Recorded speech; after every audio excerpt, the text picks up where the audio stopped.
ಮಾವಿನ ಹಣ್ಣಿನ ಸೀಸನ್ ಮುಗಿಯೋಷ್ಟರಲ್ಲಿ ಈ ಥರ ಮಾವಿನ ಹಣ್ಣಿನ ಕೇಸರಿ ಭಾತ್ನ ಒಂದ್ಸತಿ ಮಾಡಿ ನೋಡಿ, ತುಂಬ ರುಚಿಯಾಗಿರುತ್ತೆ. ಕೇಸರಿ ಭಾತ್ ಇದ್ದ ಮೇಲೆ ಉಪ್ಪಿಟ್ಟಿರಲೇಬೇಕು. ಬನ್ನಿ ಚೌಚೌ ಭಾತ್ ಹೇಗೆ ಮಾಡೋದು ಅಂತ ಹೇಳ್ಕೊಡ್ತೀನಿ. ಸ್ಟವ್ ಮೇಲೆ ಒಂದು ಕಡಾಯಿ ಇಟ್ಕೊಂಡು ಅದಕ್ಕೆ ತುಪ್ಪ ಹಾಕಿ ಗೋಡಂಬಿ, ದ್ರಾಕ್ಷಿ, ಬಾದಾಮಿನ ಹಾಕ್ಕೊಂಡು ಫ್ರೈ ಮಾಡ್ಕೊಂಡು ಎತ್ತಿಟ್ಕೋಬೇಕು. ಅದೇ ತುಪ್ಪದಲ್ಲಿ ಹುರಿದಿಟ್ಕೊಂಡಿರೋಂತಹ ರವೆನ ಹಾಕಬೇಕು.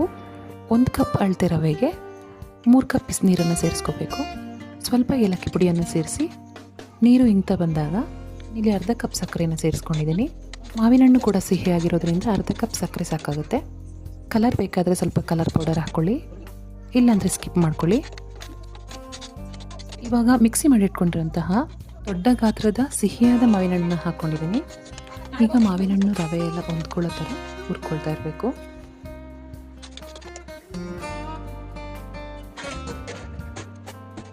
ಹೀಗೆ ಹುರ್ಕೊಳ್ತಾ ನಿಮಗೆ ಬೇಕಾದರೆ ಇನ್ನೊಂದು ಸ್ಪೂನ್ ತುಪ್ಪನ ಸೇರಿಸ್ಕೊಳ್ಳಿ.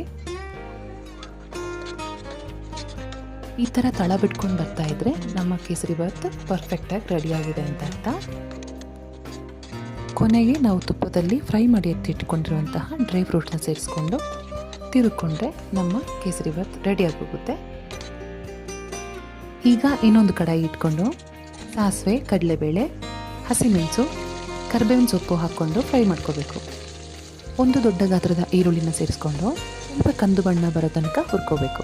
ಅದಕ್ಕೆ ಉಪ್ಪನ್ನು ಸೇರಿಸಿ ಇಲ್ಲಿ 1 ಗ್ಲಾಸ್ ರವೆನ ತೊಗೊಂಡಿದ್ದೀನಿ. ಅದಕ್ಕೆ ಅದೇ ಗ್ಲಾಸ್ನಲ್ಲಿ 3 ಗ್ಲಾಸ್ ನೀರನ್ನ ಹಾಕ್ಕೊಂಡಿದ್ದೀನಿ. ನೀರು ಕುದೀತಾ ಬಂದಾಗ ಹುರಿದಿಟ್ಕೊಂಡಿರುವಂತಹ ರವೆನ ಸೇರಿಸ್ಕೋಬೇಕು. ನಾನಿಲ್ಲಿ ಸೂಜಿ ರವೆನ ಬಳಸಿದ್ದೀನಿ. ರುಚಿಗೆ ಎಷ್ಟು ಬೇಕೋ ಅಷ್ಟು ಉಪ್ಪನ್ನು ಹಾಕ್ಕೊಂಡು ಲೋ ಫ್ಲೇಮ್ನಲ್ಲಿ ಲಿಡ್ ಕ್ಲೋಸ್ ಮಾಡಿ ಇಟ್ಟರೆ ನಮ್ಮ ಉಪ್ಪಿಟ್ಟು ರೆಡಿಯಾಗಿ ಹೋಗುತ್ತೆ.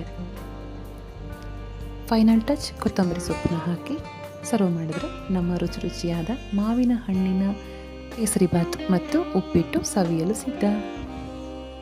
ಚೌಚೌ ಭಾತ್ ಹೇಗೆ ಬಂದಿದೆ ಅಂತ ನನಗೆ ಕಮೆಂಟಲ್ಲಿ ತಿಳಿಸಿ.